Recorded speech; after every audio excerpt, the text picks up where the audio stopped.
आपको बता दें कि बड़ी और अहम जानकारी ग्रेटर नोएडा से शेरू भाटी हत्याकांड पर महापंचायत हुई और इसके बाद लोगों ने पुलिस के खिलाफ नारेबाजी की है। हंगामा इतना बढ़ गया कि पुलिस को लाठीचार्ज करना पड़ा। इसके बाद भी लोग नहीं माने तो पुलिस ने आंसू गैस के गोले छोड़े। वहीं इसके बाद लोग तीतर बीतर हुए हैं। बताया जा रहा है कि शेरू भाटी की 2 दिन पहले चाकुओं से गोदकर हत्या की गई थी। इसके बाद से गांव में तनाव बना हुआ है। वहीं पुलिस ने इस मामले में अब तक 2 लोगों को गिरफ्तार किया है। शेरू भाटी की हत्या का विरोध कर रहे लोग आज लोगों ने दादरी क्षेत्र के चिठेड़ा गांव में महापंचायत बुलाई और इस दौरान काफी संख्या में लोग इकट्ठा हो गए थे। भीड़ को तीतर बीतर करने के लिए पुलिस को आंसू गैस के गोले छोड़ने पड़े। पुलिस की ओर से पहले लाठीचार्ज किया गया। जब भीड़ काबू में नहीं आई तो आंसू गैस के गोले छोड़े गए। और एक्सक्लूसिव तस्वीरें इस वक्त हम आपको ग्रेटर नोएडा के इस इलाके की दिखा रहे हैं जहां पर महापंचायत हुई थी। काफी संख्या में लोग यहां पर इकट्ठा हो गए थे। शेरू भाटी हत्याकांड के खिलाफ महापंचायत के तहत लोगों की मांग है जल्द से जल्द आरोपियों की गिरफ्तारी की जाए। तो पुलिस ने भीड़ को तीतर बीतर करने के लिए आंसू गैस के गोले छोड़े हैं। ये तस्वीरें हैं, आपको बता दें कि महापंचायत स्थल की तस्वीरें, एक्सक्लूसिव तस्वीरें इस वक्त आप देख पा रहे हैं। इंडिया न्यूज उत्तर प्रदेश उत्तराखंड पर हजारों लोगों ने पुलिस के खिलाफ नारेबाजी की है। पुलिस की कार्यशैली पर सवाल उठाया लोगों ने। साथ ही साथ पुलिस के धीमे रवैये के चलते लोगों का आक्रोश है वो यहां पर फूटा। शेरू भाटी हत्याकांड को लेकर महापंचायत हुई थी। एक्सक्लूसिव तस्वीरें और 3 अलग अलग तस्वीरों के जरिए आप स्थिति को समझिए। ये महापंचायत की तस्वीर, पहली तस्वीर, उसके बाद लोगों ने हंगामा किया। महापंचायत ने पुलिस के खिलाफ लोगों का आक्रोश नजर आया और साथ ही साथ जब भीड़ यहां पर बढ़ने लगी तो पुलिस को लाठीचार्ज करना पड़ा। तीसरी तस्वीर, पुलिस ने जैसे ही लाठीचार्ज किया भीड़ आक्रोशित हो गई और इसे देखते हुए पुलिस को आंसू गैस के गोले छोड़ने पड़े। आंसू गैस के गोले छोड़ने पर लोग वहां से भागे। आखिरकार पुलिस को एक कामयाबी मिली भीड़ को हटाने के लिए। और ये 3 अलग अलग तस्वीरें हैं इसी पूरे मामले से जुड़ी हुई एक्सक्लूसिव तस्वीरें इंडिया न्यूज उत्तर प्रदेश उत्तराखंड पर। ये 3 महत्वपूर्ण तस्वीरें हैं जहां पर ग्रेटर नोएडा के इलाके की तस्वीरें, दादरी इलाके के चिठेड़ा गांव में महापंचायत हुई है। तो चिठेड़ा की ये तस्वीरें आप देखिए, आपकी टीवी स्क्रीन पर है। महापंचायत यहाँ पर शेरू भाटी हत्याकांड के खिलाफ हुई और इसे लेकर के ग्रामीणों का, लोगों का जो आक्रोश है वो पुलिस के प्रति भी नजर आया। लोगों का आरोप है कि पुलिस ने इस पूरे मामले में ढीला रवैया अपनाया, आरोपियों को बचाने की कोशिश की, आरोपियों की तुरंत गिरफ्तारी नहीं हुई। इस मामले को लेकर पुलिस कार्रवाई नहीं कर रही है। तमाम तथ्य हैं जिनको लेकर के आज महापंचायत में ये चर्चा की गई। शेरू भाटी को न्याय दो के नारों के साथ यहां पर बड़ी संख्या में लोग इकट्ठा हुए। तो ज्यादा जानकारी के साथ हमारे संवाददाता रजत इस वक्त हमारे साथ जुड़ रहे हैं। सीधा हम उनका रुख कर लेते हैं। रजत, क्या कुछ जानकारी है चिठेड़ा गांव से इस वक्त महापंचायत को लेकर के?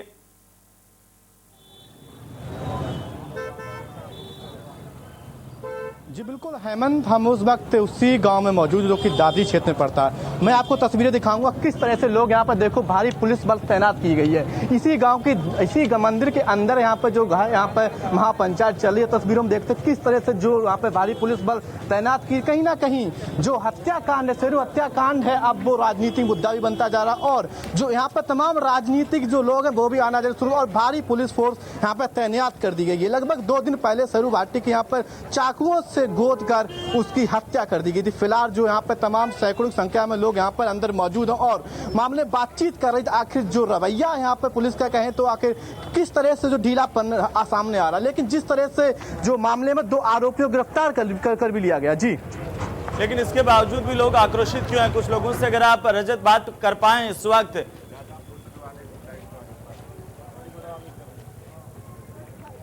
जी बिल्कुल, हमारे साथ एक जहाँ पे एक जो ग्रामीण है यहीं पे उनसे बात करते हैं कि उनका क्या कहना। भाई साहब बताइए, हत्या हुई थी, हत्या आप लेके आपकी क्या राय है?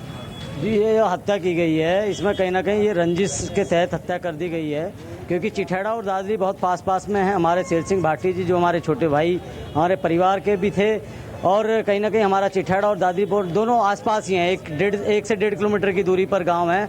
लेकिन कहीं ना कहीं इसमें जो देखा जा रहा है, कुछ लोग इसमें संबंधित जो पाए जाएंगे, जो लिप्त पाए जाएंगे, जिन्होंने रंजिश के तहत इस हमारे दरअसल क्या है, इसको एक उन लोगों ने ये मुद्दा बनाया है कि कहीं ना कहीं अगर आप एक गुर्जर समुदाय के बच्चे की यहाँ हत्या करते हैं तो आप गुर्जर समुदाय में अपना दबदबा बना सकते हैं। लेकिन ये कहीं ना कहीं मैं इसको बताना चाहूँगा, ये कोई ना कोई रंजिश के तहत हत्या की गई है। इसके पीछे जितने भी आरोपी हैं, जो अभी गिरफ्तार कर लिए गए हैं और जो बाकी बचे हुए हैं, उनको भी तत्काल प्रभाव से गिरफ्तार किया जाए। और उसके बाद में जो इस साजिश में जो भी लिप्त हैं, उन सभी को हम उत्तर प्रदेश सरकार से भी मांग करते हैं और यहाँ के जो भी हमारे पदाधिकारी हैं, कमिश्नर साहब हैं, डीसीपी साहब हैं, सभी से, हमारी ग्रामीणों की तरफ से भी और पूरे हिंदू समाज की तरफ से ये मांग है कि जल्द से जल्द उनकी गिरफ्तारी हो। और उत्तर प्रदेश सरकार से तमाम ग्रामीणों की तरफ से हमारी मांग है कि परिवार को, जो हमारा मृतक परिवार है, उसकी पत्नी के लिए सरकारी नौकरी और उसके बच्चों की सरकारी शिक्षा की बिल्कुल जो भी रजत, सहयोग चलिए बहुत बहुत शुक्रिया तमाम जानकारी के लिए और लगातार अपडेट हम आपसे लेते रहेंगे। तो आप देख रहे थे कि किस तरह से ग्रामीणों का आक्रोश पुलिस को लेकर के है और साथ ही साथ आगे बढ़ते हुए हम आपको बता दें कि इस वक्त इस गांव में भारी पुलिस फोर्स तैनात है और लगातार लोगों को समझाइश की जा रही है, लोगों से यह अनुरोध किया जा रहा है कि वे यहां पर कोरोना काल में इकट्ठा नहीं हो। चलिए आगे बढ़ते हुए अब हम बात करेंगे पुलिस प्रशासन और आखिरकार किस तरह से जो पुलिस प्रशासन के साथ साथ सिंडिकेट काम कर रही है। पहचान उत्तर प्रदेश में कारोबार की है पुलिस प्रशासन के साथ साथ सिंडिकेट का गठजोड़। और अगर आपको कारोबार करना है तो बिना साहब को चढ़ावा चढ़ाए आप एक पैसा भी नहीं कमा सकते हैं। एसओ, सीओ, एसपी के साथ साथ एसडीएम, डीएम सबके आखिरकार रेट तय है। सबको महीने के हिसाब से अपना कट चाहिए, आपका कारोबार चले या फिर ना चले।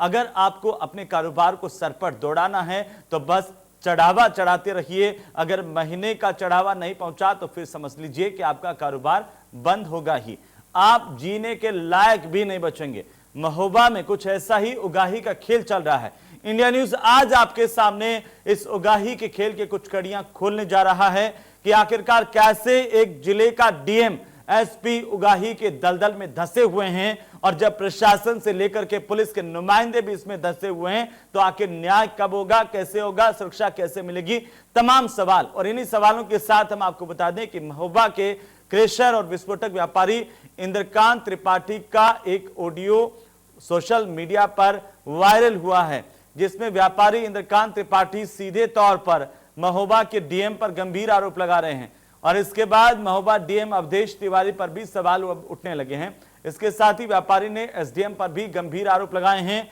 आइए आपको सबसे पहले हम सुनवाते हैं कि आखिरकार व्यापारी इंद्रकांत त्रिपाठी ने क्या गंभीर आरोप लगाए हैं। हाँ, मतलब 18 तारीख को हमने कोई भी माल नहीं मंगाया। अच्छा, और जो डिमांड एसपी साहब का है वही डिमांड डीएम साहब का है। डीएम साहब के? हाँ। अच्छा, 5 लाख एसपी साहब को चाहिए, 5 लाख डीएम साहब को चाहिए। हाँ, और 5 मान लिया अन्न होगा, सो 15-20 लाख रुपए कहाँ से आए व्यापार में? आदमी अपना घर मकान बेचे और फिर इन्हें दे जाके, इन्हें दे। और यही विकल्प है। और इसके अलावा क्या विकल्प है? नहीं, कुछ भी भाई, अबे भी विकल्प है, अबे भी विकल्प है कि जैसे मान लिया कि सब आदमी एक दूसरे के विश्वास करके इकट्ठा, मैं भाई जगह अब तो इकट्ठा होगी कोनो ये मेरा चांस नहीं, कोनो आदमी कोनो खा 10,000 रुपए देखता है ना भाई। हाँ हाँ भाई, वो ऐसा नहीं, इनने बिगाड़ रहा हूँ ना यार, सिस्टम सब इन लोगों ने बिगाड़ दिया ना। नहीं, सुरेश सोनी का वह हिसाब का विश्वास करो यार आदमी ने। मोर पुरुषोत्तम भाई साहब का तो अब कैसा हमें विश्वास कराते हम ही जानत रहे। मोर शिकायत भय, शिकायत मोर मैगजीन बंद भय, तुरंत वही दिन अलग कर दीन का और मोर गोदाम में भाई साहब 122 बोरी धई रहा है। जब मोर गोदाम बंद 122 बोरी बेचे के लाने मैंने 50,000 रुपया एसडीएम साहब का दे। अच्छा, हिसाब जांच वाँच तुम करत रहे, मुझे माल निकाल लेना। और 50,000 जहाँ से पागी का मैं आंख बंद की हूँ, मुझे मालूम नहीं तुम्हारे गोदाम में क्या है, निकल कर दे जाना। 122 बोरी बिची और कक्का, सीपू, हरिराम यादव और परसोत्तम भाई से मतलब 4 जन ही रहे। इनने 122 बोरी के मोर फायदा खाई और 50,000 रुपए जो मैंने थे वो मोर नाम डाल दी। अच्छा, तब भी मार जैसे कर गए। ठेला भरा हुआ भाई, शिकायत ना होती तो मैं यहाँ से माल पे क्या कहते, ठेला भरा हुआ ठेला गोदाम से वापस चलूंगा, 2 लाख रुपया भाड़ा मुँह तय डाल दूंगा। हाँ, तुम्हारा डाल दूंगा। सब झेलोगी कौन भाई, विवाद ना हो, ना आगे का सिस्टम खराब हो, जानत नहीं कि अलग हो जाए तुम 4 पैसा कमाए नहीं मिले खाए। कट जा रहा है। तो चलिए अब हम आपको दोनों व्यापारियों के बीच हुई बातचीत का एक दूसरा ऑडियो सुनवाते हैं, जिसमें व्यापारी बता रहा है कि जब एसपी मणिलाल पाटीदार उससे बुलाया तो आखिरकार दोनों के बीच में बातचीत क्या हुई थी वो आप सुनिए, और साथ ही साथ हम आपको बता दें कि इंडिया न्यूज इस वायरल ऑडियो की पुष्टि नहीं करता है। अब आप सुनिए। तुम ये तो तुम मानते हो कि आज की तारीख में पूरा काम नंबर 1 का होता है? हाँ ठीक, नंबर 1 का होता, नंबर 2 तो कुछ है नहीं। हाँ नहीं हाँ अब अधिकारी जबरदस्ती कर रहे हैं। तुम 4-5 गोदाम में माल में गैया और 5 जगह से एसपी साहब का 5-5 लाख रुपए चाहिए, तो को दे दिए? नहीं तो 5-5 लाख रुपए ना दे। एसपी साहब का भी भाई साहब जो दिन यहाँ आए हैं पोस्टिंग में है वो दिन ये मूड न रहा है, इनने जाके मूड बिलोड़ दो, इनने जाके मूड बिलोड़ दो, उनके डांड में लाग गया रुपया लग। अब यही महीना मैं कहा था कि ना हम जाए ना कक्का जाए ना आपका जाए, मान लिया जाए तो नहीं हुई है महीना, ना मामा जाए, अगले अभी 15 तारीख तक घुआरी मार के कहते भाई। मैंने तो देखो, मैंने तो कप्तान साहब ने मुझे बुलाया, मैं तो उनके पास समझ पेश हुआ 3 तारीख को। हाँ 3 तारीख को पेश हुआ, उनने वो बोले कि तुम्हारा पिछले महीने रुपया नहीं आया, हाँ रुपया दो। मैंने कहा देखिए साहब, 2 महीने हमने काम किया, हाँ जून और जुलाई, हाँ 6-6 लाख का महीना आपके पास आया। हाँ अब हमने कहा उसकी जब गाड़ियां डिस्टर्ब हो गई, काम हमने बंद कर दिया। और जब आप, मैंने कहा 1 अगस्त से पता करा लीजिए मेरे यहाँ एक भी टुकड़ा निकला हो। हाँ और जब मैं काम नहीं कर रहा हूँ तो रुपया किस चीज का? हाँ बोले रुपया हो तो जी लग जाएगा। हाँ मैंने कहा रुपया लग जाएगा साहब, तो जा रहा हूँ अपने घर, अपना मकान की बोली लगवाई दे रहा हूँ, अगर वो बिक जाएगा तो मैं रुपया दे दूंगा। हाँ बोले तो मुझसे गुंडिया की बातें करने आए हो क्या? मैं कहा साहब, आप मेरे उच्च अधिकारी हैं, मैं आपको बताने आया हूँ, वो आपको बताना मेरा कर्तव्य है। मैं आपको बता ही दे रहा हूँ, वो आपको भाई जैसा लगे वैसा आप कर लीजिएगा। तो बस यही टाइप की सब बातें होती रही। तो बस इसी टाइप की बात है, वो तुम ज्यादा गुंडा हो गए हो, ये है वो है, रुपया तुमको लग जाएगा, जाओ 1 हफ्ते में व्यवस्था करके रुपए की लाओ। मगर साहब मैं तो यार तुम ना कर पाऊँ, जब मौका में नहीं करेगा तो रुपये देगा कौन सवाल है ना। तो इस टाइप की बातें होती रही ना। ये तो हमारे से कहा लगा हमने ये कहो साहब ये पकड़ने पड़ी भाई, डीएम अगर काम नहीं भाई जब करन दे रहा हुआ तो भाई मोर तो स्थिति यह हो गया है कि तुम लोगों ने जैसे मोह छोड़ो। अब कप्तान साहब से मुझे इतनी बातें भाई, तो मुझे एक आते तुमने ज्यादा अगर नहीं तकरीर करवाई, अगर तुमने जाके, मैं जानता हूँ कि तुम नई तकरीर से ताल्लुक रखते हो, और तुमने जाके अगर नई तकरीर करवाई तो मैं जिले का गुंडा हूँ, मैं किसी भी वक्त तुम्हारी हत्या करवा सकता हूँ। मैंने कहा साहब मरना तो एक दिन सबको है, हमें भी मरना है, आपको भी मरना है, और आप हमें मरवा देंगे तो हम मर जाएंगे। हमारे पास विकल्प का, आप हमारे अधिकारी हैं, कर दिया, और आप हमें मरवा देंगे तो हम मर जाएंगे। भैया क्या करेंगे, लड़के बच्चों को छोड़ जाएंगे आपके भरोसे से, उनको खिला पिला देना। तुम ये तो मानते हो। तो आपने इस व्यापारी की बातचीत का ऑडियो सुना। ये ऑडियो साफ तरह से ये बताता कि आखिरकार उत्तर प्रदेश में क्या चल रहा है, क्योंकि जिस तरह से आरोप प्रत्यारोप तो लगते रहे हैं, लेकिन इस तरह से ऑडियो में खुलेआम ये पता चलता है कि साहब को 5-5 लाख रुपए चाहिए, वो भी अवैध खनन माफिया से, और साथ ही साथ जो विस्फोटकों का कारोबार करते हैं। ये आखिरकार कितना बड़ा खेल है और ये क्यों चल रहा है, इस पर लगाम कैसे लगेगी, तमाम सवाल हैं। इस वक्त हमारे साथ समाजवादी पार्टी के प्रवक्ता अनुराग भदौरिया जुड़ चुके हैं। भदौरिया साहब, स्वागत आपका इंडिया न्यूज पर। आपने सुना ये ऑडियो कि किस तरह से उत्तर प्रदेश में खुला खेल चल रहा है, पुलिस प्रशासन सब कुछ संलिप्त है। आम लोग सोचते हैं कि उनकी बात सुनी जाएगी, लेकिन ये हो क्या रहा है? इस बात पे हंसी आ रही है कि भारतीय जनता पार्टी कहती है कि उत्तर प्रदेश भ्रष्टाचार मुक्त प्रदेश बनाएंगे और अपराध मुक्त प्रदेश बनाएंगे, यही तो उनके वादे थे। आपका सम्मान होगा, बचाओ बेटी पढ़ाओ की बात, तीनों में आपने देखा भ्रष्टाचार का आलम हो गया है कि आप इस तरह की बात तो उत्तर प्रदेश के अंदर हो रही है, अब ये किसी से छुपा नहीं है। जिस तरह की ऑडियो आप सुना रहे हो, इसी तरह से यहाँ पे कोरोना काल चल रहा है, तो ये मेडिकल इक्विपमेंट खरीदने में कितना भ्रष्टाचार लगातार उजागर होता रहा है, और पार्टी के नेता ही इसको लिखते रहे, उनके ही विधायकों ने लिखा है कि क्या भ्रष्टाचार चला है। और जो अपराध का ग्राफ तो आप जानते ही हो कि अपराध का यहाँ इतना विकास हुआ है, इतना विकास हुआ है, इतना विकास हुआ है कि विकास ही शर्मा के भाग जाए, इतना अपराध का विकास यहाँ पे हो रहा है। और महिला अत्याचार में तो हम तो रिकॉर्ड तोड़ है, पूरे देश में हमारा उत्तर प्रदेश नंबर 1 है।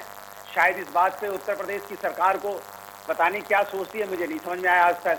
ये सरकार और बातें इनकी सुनिए, सरकारी बातें जब आती तब सुनिए कि उत्तर प्रदेश में भ्रष्टाचार खत्म कर दिया गया है, यहाँ पे एक्शन हो रहा है, अरे एक्शन तो तब होता है ना कि यहाँ पे रोज एक एक्शन होता है, तब आप रिएक्शन देते हो, एक्शन नहीं करते हो। आप रिएक्शन देते हो क्योंकि आप जानते हो आप रिएक्शन नहीं दोगे तो जनता एक्शन ले लेगी, इसलिए जनता के एक्शन से डर के आपका जो भ्रष्टाचार का एक्शन है उस पर आप रिएक्शन कर रहे हो। रोज भ्रष्टाचार हो रहा है, रोज थोड़ा रिएक्शन करते हो, रोज भ्रष्टाचार। अरे ऐसी व्यवस्था बनाइए ना कि भ्रष्टाचार ना हो। लगातार उत्तर प्रदेश के अंदर भ्रष्टाचार बढ़ रहा है, रिएक्शन आप नहीं देते हो। जनता का डर है, विपक्ष का डर है, क्योंकि विपक्ष अभी चिल्लाएगा, आप पे उंगली उठाएगा। भारतीय जनता पार्टी की सरकार उत्तर प्रदेश की पूरी तरह से फेल हो चुकी है। ये सिर्फ अपना फेस सेविंग करने में लगे हैं ना। इन्होंने बता, मैं आपसे ही पूछना चाहता हूँ, आप बता दीजिए कि उत्तर प्रदेश में विकास किस चीज का हुआ। लगातार इनकी 3.5 साल से सरकार हो गई। इनके प्रवक्ता को आप जब बुलाओगे तो पता क्या बोलेंगे इनके प्रवक्ता? इनके प्रवक्ता से पूछिए, देखिए इतना भ्रष्टाचार हो रहा है, इस पे सरकार क्या कर रही है, तो ये नहीं बताएंगे कि भ्रष्टाचार है। आपको याद है समाजवादी की सरकार थी 2012। ठीक है भदौरिया जी, थोड़ा सा रोक रहा हूं। अब आप जो सवाल उठा रहे हैं उसका जवाब देने के लिए ब्रजभूषण जी हमारे साथ जुड़े हैं, भारतीय जनता पार्टी के विधायक हैं, फोन लाइन पर हमें। ब्रजभूषण जी स्वागत है आपका। जी जी, बहुत बहुत धन्यवाद है। अनुराग भदौरिया समाजवादी पार्टी के प्रवक्ता ये कह रहे हैं कि आखिरकार उत्तर प्रदेश के शासन में चल क्या रहा है। सरकार कुछ और कह रही है, खुला खेल यहाँ पर चल रहा है और अपराधियों का बोलबाला है। क्योंकि हम सुना रहे थे ब्रजभूषण जी, हम महोबा का वो जो ऑडियो सामने आया है उस पर बात कर रहे थे दरअसल, और उसमें तो साफ साफ सुनाई देता है कि आपके एसपी भी घूस लेते हैं और डीएम भी घूस लेता है, तो बचा क्या असर?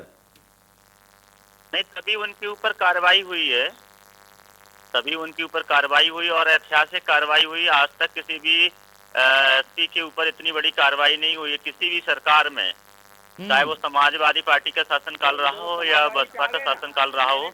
इतनी बड़ी कार्रवाई कि एक जिले के कप्तान के ऊपर मुकदमा दर्ज कराना जी, हाँ, इतनी बड़ी कार्रवाई आज तक किसी भी पार्टी की सरकार में नहीं हुआ है। लेकिन आप इसे इतनी बड़ी कार्रवाई मानते हैं ब्रजभूषण जी? और उत्तर प्रदेश के यशस्वी मुख्यमंत्री योगी आदित्यनाथ जी ने यह सीधा संदेश दिया है जी, कि भ्रष्टाचारियों की खैर नहीं है।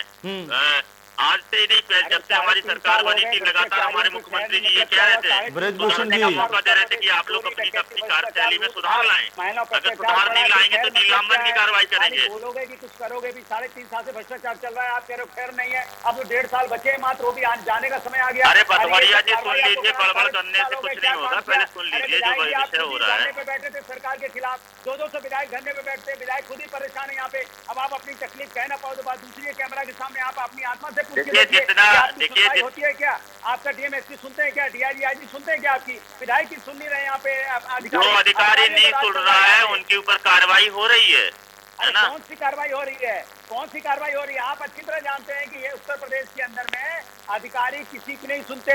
यहाँ विधायक की हालत क्या है आप जानते होंगे, आपसे अच्छी तरह कोई नहीं जानता है। देखिए, हमारी सरकार ने स्पष्ट संदेश दिया था कि कलंक सदैव से जनप्रतिनिधियों के ऊपर, नेताओं के ऊपर लगता चला आ रहा था कि नेताओं के दामन से दाग लगाया जा रहा था, मगर देश की जनता के सामने ये स्पष्ट हुआ है।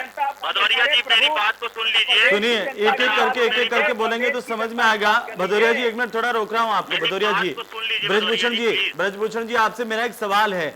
आप कह रहे थे कि ये बड़ी कार्रवाई हुई है और ऐसी कार्रवाई नहीं हुई है। पिछले भी मैं आपको बहुत सारे उदाहरण ऐसे दे दूंगा, जब एसपी हटाए गए कुछ दिनों बाद में उनको वापस बहाल कर दिया गया, दूसरे जिले का प्रभार दे दिया गया, कोई एलिगेशन लगता है तो हटा देते हैं। लेकिन डीएम पर कार्रवाई क्या हुई सर?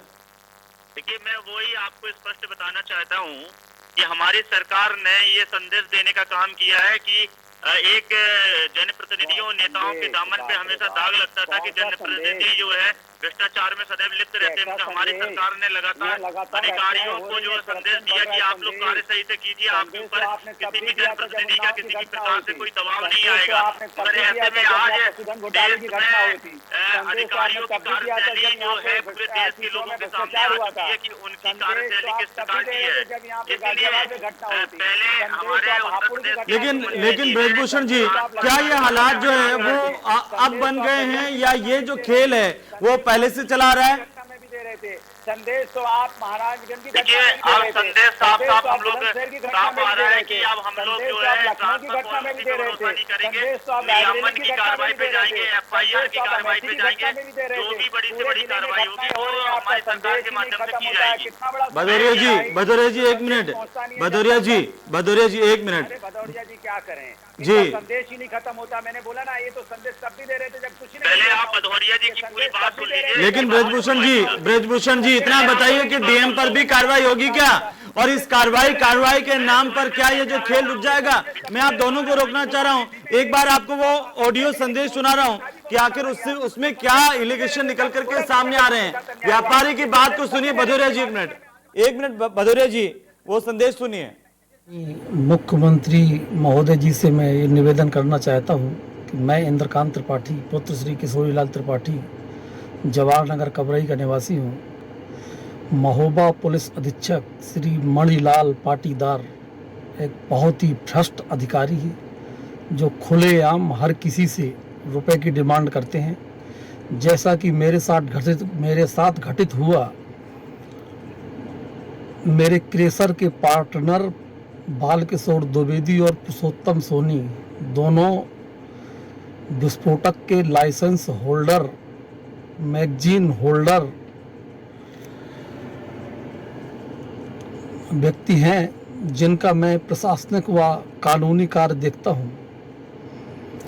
इस संबंध में सूर्य केमिकल्स के सुरेश सोनी जो प्रतिमाह है SP मणिलाल पाटीदार को 5 लाख से 6 लाख रुपए प्रति माह देते चले आ रहे हैं जब से मणिलाल पाटीदार जी महोबा में पोस्टेड हुए हैं। उसी संदर्भ में जून 2020 को मणिलाल पाटीदार ने मुझे बुलाया और मुझसे कहा, इंद्रकांत तुम अपने विस्फोटक का काम बंद क्यों किए हो? मैंने उन्हें अपनी समस्याएं बताई तो उन्होंने मुझसे कहा कि काम चालू करो और मुझे 6 लाख का महीना प्रोवाइड करवाओ। जिसको देने में मैंने असमर्थता जताई तो माननीय मणिलाल पाटीदार जी ने मुझे धमकाया कि अगर तुमने 6 लाख रुपए प्रति माह मुझे नहीं दिए तो तुम्हारे इतने मुकदमे लगवा दूंगा कि जिसकी तुम गिनती नहीं गिन पाओगे। वह तुम्हारे परिवार के खिलाफ इतने मुकदमे लगवा दूंगा कि तुम गिनती नहीं गिन पाओगे और सारे मुकदमे फर्जी होंगे। तब दरवश मैंने 6 लाख रुपए उन्हें जून में और 6 लाख रुपए जुलाई माह में दिए। मुझे विस्फोटक के काम में घाटा लगा। मैंने जाकर उन्हें अपनी यथा स्थिति बताई और बताया कि साहब अब मैं रुपया देने में असमर्थ हूँ। तब उन्होंने मुझे डांट डपट के गाली गलौज करके भगा दिया। उसके बाद सुरेश सोनी से मेरे पास बार बार मैसेज भेजते रहे कि उसको भेजो मेरे पास, नहीं तो उसके मुकदमे लगा दूंगा। ISO कबरई श्री देवेंद्र शुक्ला जी से उनने यही शब्द मुझसे कहलवाए, बार बार धमकियां दिलवाते वापस तो उस पर आते हैं। आप सुन रहे हैं ब्रजभूषण जी, आपने सुना? ब्रजभूषण जी आपने सुना ये पूरा मामला? एक SP ये कह देता है कि मेरे को अगर रिश्वत नहीं पहुंचाए, मेरे को 6 लाख रुपए नहीं दिया तो मैं मरवा देता हूं, मैं फर्जी मुकदमे लगवा देता हूं, मैं क्या क्या कर सकता हूं, मेरा कितना दायरा है। लेकिन मेरा सवाल सीधा सीधा है, क्या आपको इस बात की जानकारी है कि इस तरह से SP उगाही करते हैं, DM उगाही करते हैं? हाँ, मुझे जानकारी थी आपको पहले से? मुझे जानकारी थी। इसकी शिकायत मैंने स्वयं और मीडिया के सामने आके 2 महीने पहले मैंने जिले अधिकारी और जिले के कप्तान के ऊपर प्रश्न चिन्ह लगाए थे। मैंने साफ साफ कहा था दोनों चोर हैं, भ्रष्ट हैं, है ना। मैं ही वो विधायक हूँ ये कहने वाला, एक जिलाधिकारी और एक कप्तान के खुल के। लेकिन जिलाधिकारी पर कोई कार्रवाई नहीं हुई है। मैंने ही कार्रवाई कराई है। ब्रजभूषण जी, जिलाधिकारी पर कार्रवाई कब और क्या कार्रवाई हुई? और मैं आज जिलाधिकारी के बारे में भी मिलने, माननीय 4 बजे मेरी मुलाकात है, फिर से मैं आज मुख्यमंत्री जी से मिलने जा रहा हूँ। ठीक है, अनुराग भदौरिया जी जल्दी से कमेंट। देखिए ब्रजभूषण जी कह रहे हैं कि आज फिर जा रहे हैं, कार्रवाई होगी, तब तक छोड़ेंगे नहीं। आपने देखा विधायक जी खुद परेशान है, साल 6 महीने से लगातार अपनी बात निर्माण कर रहा हूँ, कह पा रहे, मिल नहीं पा रहे, मीडिया के सामने उनको कहना पड़ रहा है। मुख्यमंत्री से मिल लेते, अगर प्रशासन काम कर रहा होता तो एक विधायक जो जनप्रतिनिधि होता है वो फोन करता है वहाँ पे, वो आराम से कानून सचिव। अरे भाई अनुराग जी, अगर कार्रवाई हो रही है, अगर किसी का नाम सामने आ रहा है, कार्रवाई हो रही है, वो तो कहते हैं आपके राज्य से चला रहा है लगातार, विधायक शिकायत कर रहा हूँ डीएम। और ये इसी वजह से ये खेल चला कि आपने उनको प्रेशर दिया, कार्रवाई नहीं की, और इसीलिए लगातार चल रहा है। अब उनके राज में वो करें, हम कार्रवाई कर रहे हैं। तो मैं कहता रहा हूँ कि कोई कार्रवाई नहीं कर रहे हैं, विधायक जी खुद परेशान है। वो कह रहे हमने मीडिया के सामने बोला था। अरे सर, मीडिया के सामने बोलने से अच्छा है कि विभाग में जाके बोलते और विभाग के अधिकारी को बोलते तो सस्पेंड हो जाते। लेकिन आप जानते हो कि विभाग के अधिकारी आपकी सुनेंगे नहीं, मंत्री जी आपके सुनेंगे नहीं। लेकिन भदौरिया जी, ये सवाल आप पे उठा रहे हैं, ये सवाल आपसे इसलिए क्योंकि पहले आप सरकार में रहे। ये खेल जो है वो उस वक्त से चला रहा है। ये भारतीय जनता पार्टी की सरकार जब से आई है 3.5 साल से ये संदेश दे रही है, पता नहीं कौन सा संदेश दे रही है जो जमीन तक नहीं पहुंच रहा है। 3.5 साल से तो मुख्यमंत्री ऑफिस से संदेश जा रहा है, पता नहीं कौन सा संदेश। कहते नहीं, हम लोग जनता को संदेश दे रहे हैं, करप्शन के अगेंस्ट संदेश दे रहे हैं, भ्रष्टाचार के अगेंस्ट। चलिए भदौरिया साहब, एक आखिरी कमेंट चाहता हूँ। ये स्थितियां जब होती है तो आखिरकार क्या हो, आप क्या मांग करते हैं? आप विपक्ष के तौर पर कहाँ हैं? अरे मैं कह तो रहा हूँ कि ऐसे भ्रष्टाचार अधिकारी जो अधिकारी इनके सरकार के सह पे बैठे हुए हैं, इनको सस्पेंड नहीं टर्मिनेट होना चाहिए। जो खुलेआम पैसा मांगते अगर प्रूफ हो जाता है तो, और सरकार आंख बंद करके बैठी रहती है यहाँ पे, किसी की बात सुनने को तैयार नहीं, क्योंकि उत्तर प्रदेश में जंगल राज चल रहा है। यहाँ सरकार नाम की संस्था है नहीं। ठीक है ब्रजभूषण जी, आपने कहा कार्रवाई होगी, उम्मीद इस बात की कि कार्रवाई होगी। फिलहाल अनुराग भदौरिया, बहुत बहुत शुक्रिया हमारे साथ जुड़ने के लिए, तमाम बातचीत के लिए। ब्रजभूषण जी, माफी चाहता हूं, समय नहीं है, लेकिन शुक्रिया आपका। और ये बड़ी खबर हम चला देते हैं इस बात को लेकर के कि आखिरकार कार्रवाई होने के लिए सरकारी के जो विधायक हैं ब्रजभूषण, उन्होंने इंडिया न्यूज से बातचीत करते हुए कहा था कि मुझे पहले से पता है डीएम और जिला का अधिकारी और उसके साथ साथ एसपी इस तरह से भ्रष्टाचार के खेल में लिप्त है, माफिया से मिल करके उगाही का नया खेल चल रहा है। उन्होंने इस बात की सूचना शासन को दी और उन्होंने कहा कि इस पर कार्रवाई कर रहे हैं, लेकिन साथ ही साथ उन्होंने कहा कि सपा के राज से खेल चल रहा है। तो चलिए, इसी के साथ ही मेरे साथ फिलहाल इस खास पेशकश में इतना ही। आप बने रहिए इंडिया न्यूज के साथ। नमस्कार।